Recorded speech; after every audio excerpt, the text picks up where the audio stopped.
boa tarde, ou bom dia, boa noite. Não sei a que horas você está me assistindo. Meu nome é Benedita.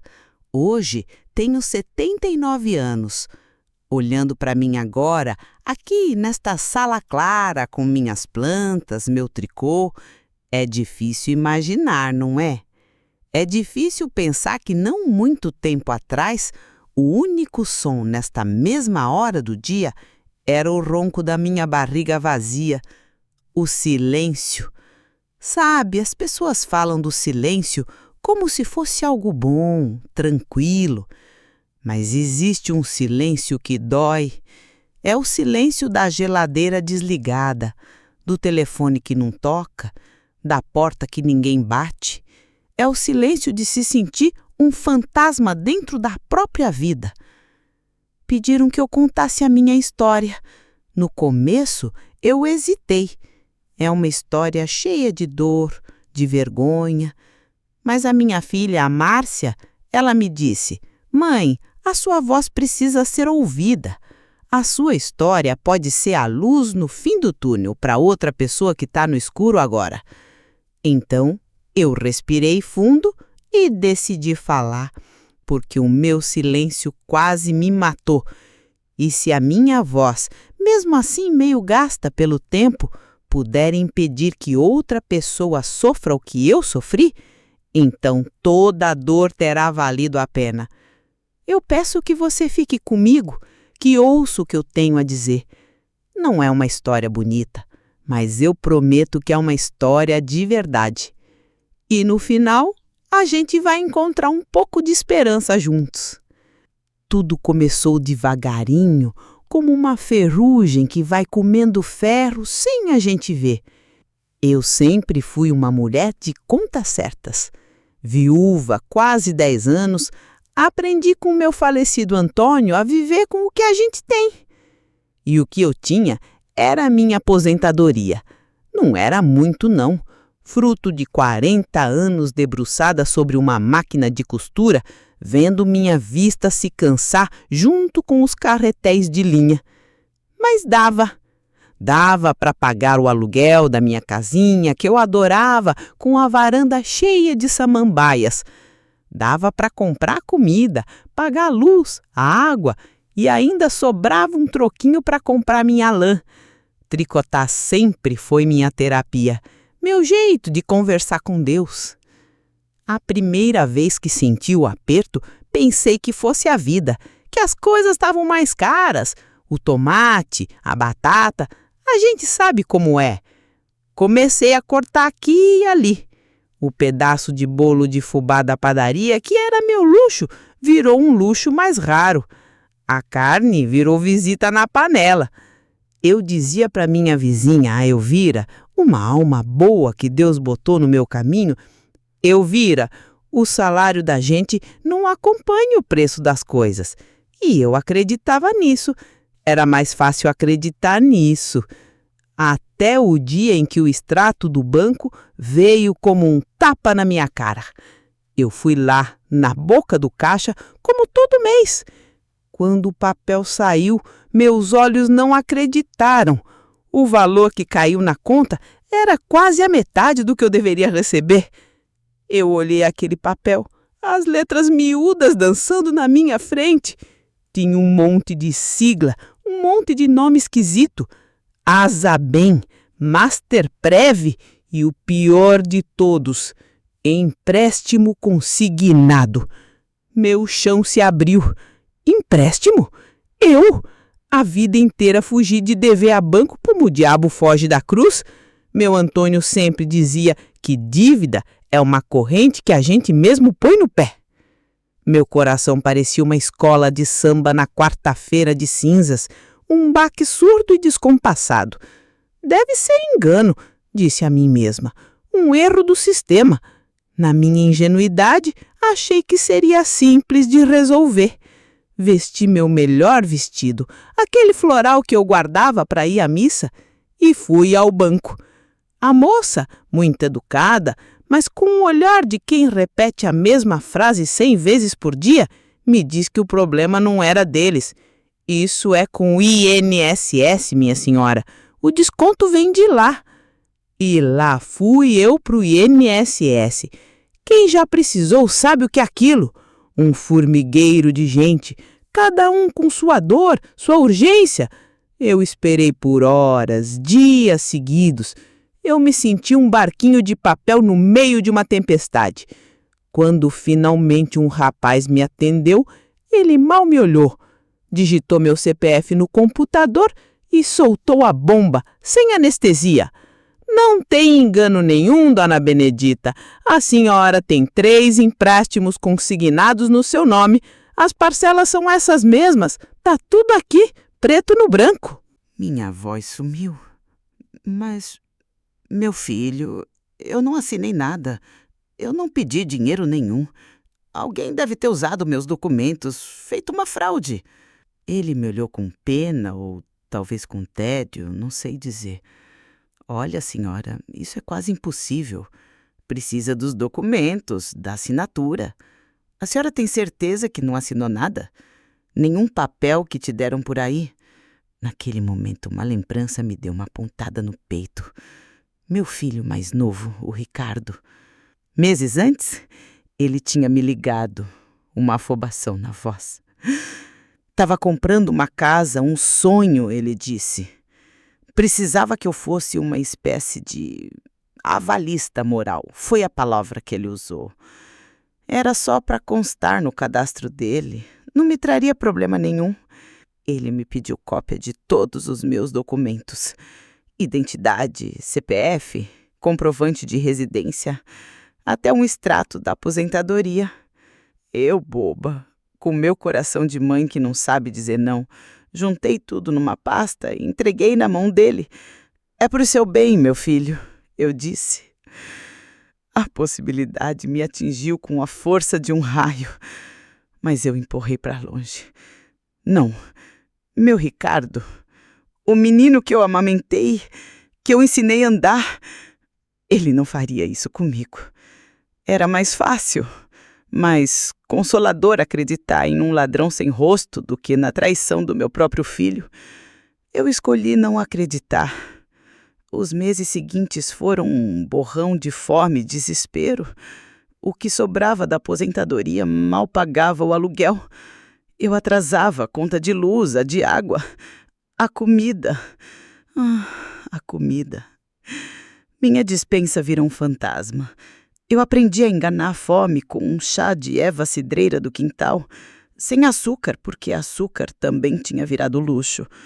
Almoçar um caldo ralo de batata era um banquete. Muitas noites eu ia para a cama abraçada com o estômago vazio, rezando para conseguir dormir e esquecer a dor. A vergonha era a pior parte, pior que a fome. Eu emagreci tanto que minhas roupas pareciam de outra pessoa. A Elvira, minha vizinha, me olhava preocupada. Benedita, você tá doente? Quer que eu te leve no médico? E eu mentia. Enquanto eu estava lá, naquela cama branca, a Elvira, meu anjo da guarda, foi arrumar umas coisas na minha casa e achou a pasta com os extratos do banco. Ela não é boba. Ela somou 2 mais 2. Ligou para minha filha, a Márcia, e contou tudo. A Márcia. Ah, minha filha. Eu ouvi o nome dela e meu coração deu um salto. Era uma mistura de alívio e pavor. Alívio porque eu não estaria mais sozinha naquele abismo. Pavor porque agora o meu fracasso, a minha vergonha, teria uma testemunha. E não qualquer testemunha. A minha filha.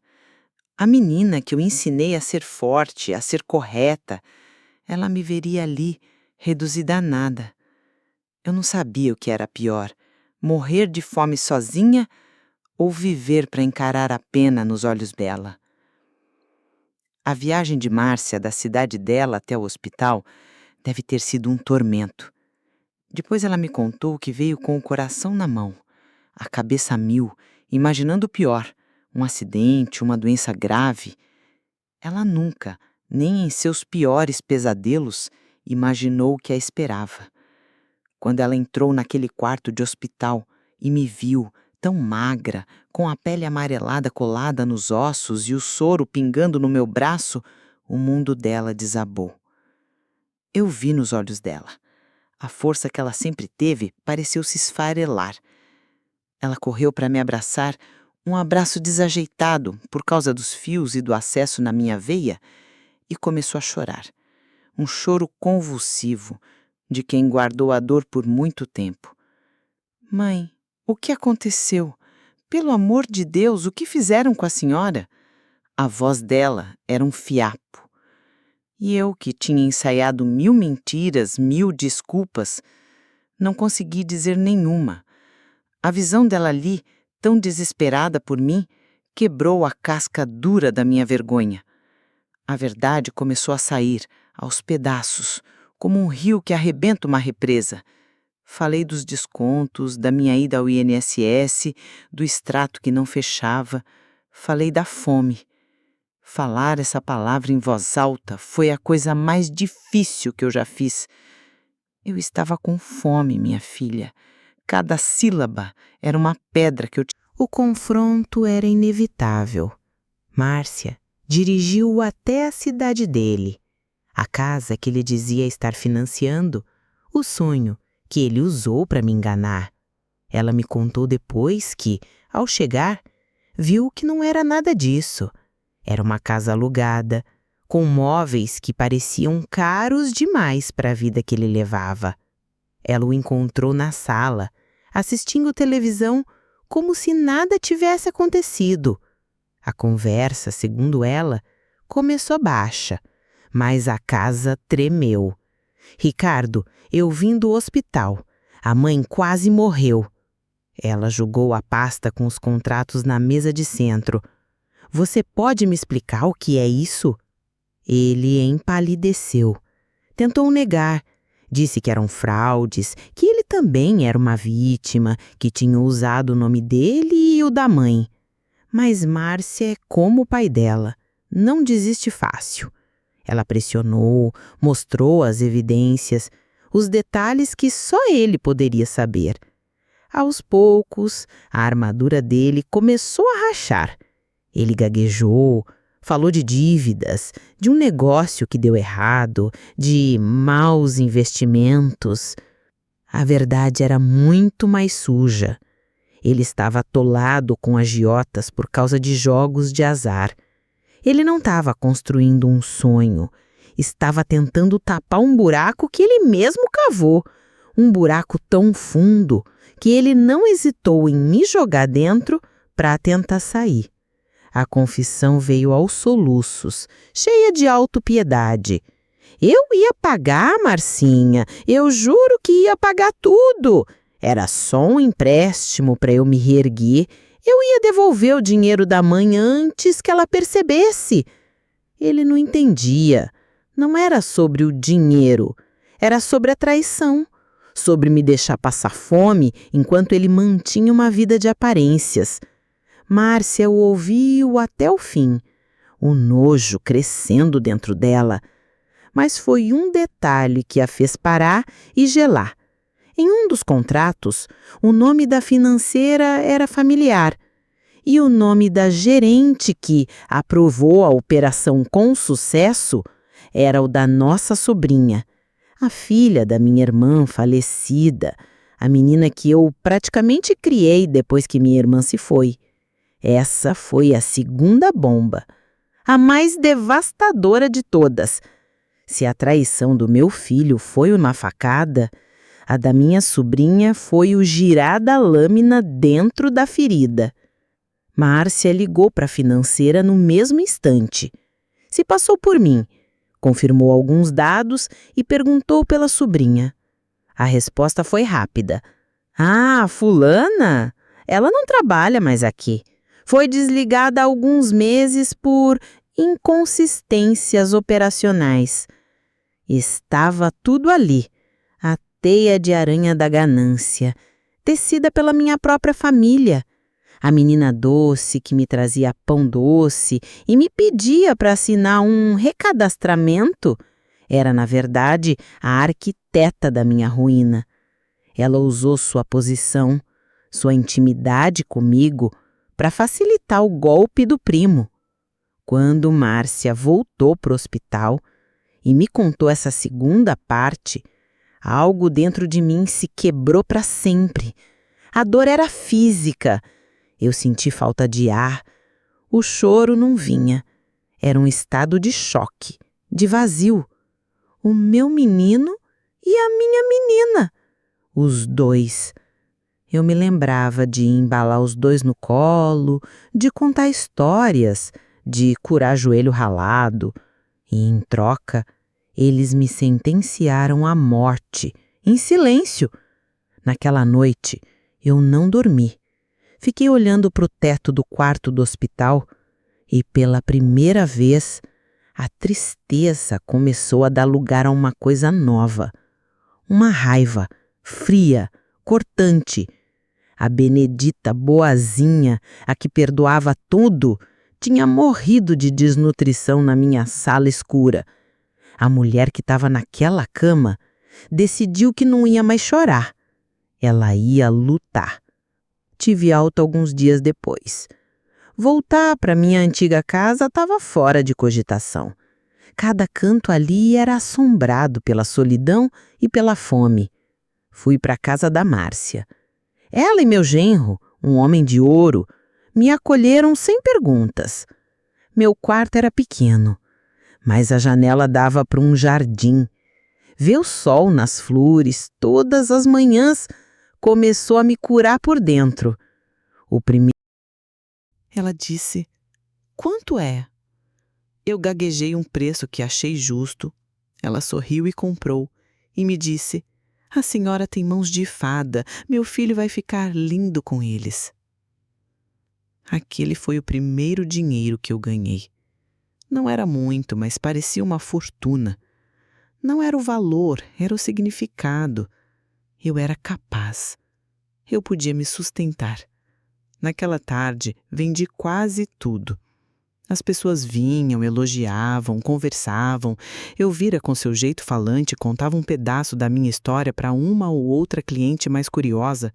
E a reação das pessoas me surpreendeu. Não era pena, era admiração, respeito. Eu, que me escondia por meses com medo do que os outros pensariam, estava ali, recebendo o afeto de estranhos. A vovó do tricô, como um jornalista local me apelidou depois de fazer uma pequena matéria sobre a feira, começou a ficar conhecida. As encomendas não paravam de chegar. Eu precisei comprar mais lã, mais agulhas. O meu cantinho na casa da Márcia virou um pequeno ateliê.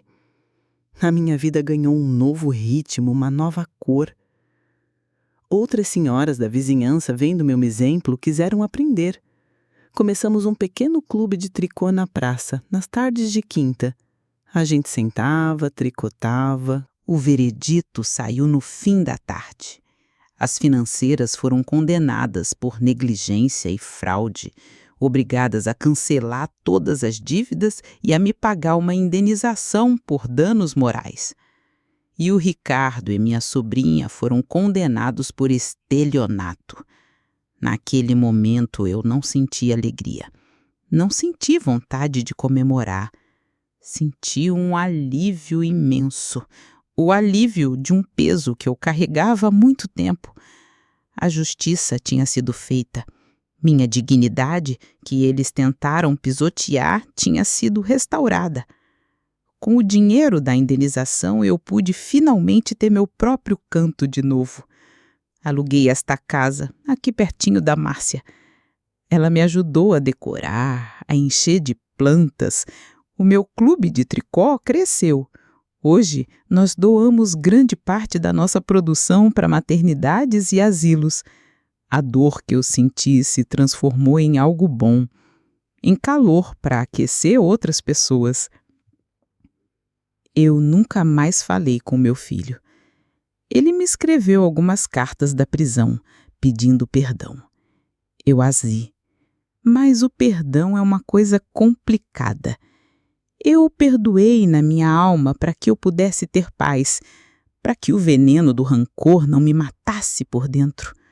Mas perdoar não significa esquecer. Não significa reabrir a porta. A família que eu tinha antes se quebrou e alguns cacos não podem ser colados. Hoje, minha família é a Márcia, meu genro, a Elvira e as minhas amigas do tricô. É uma família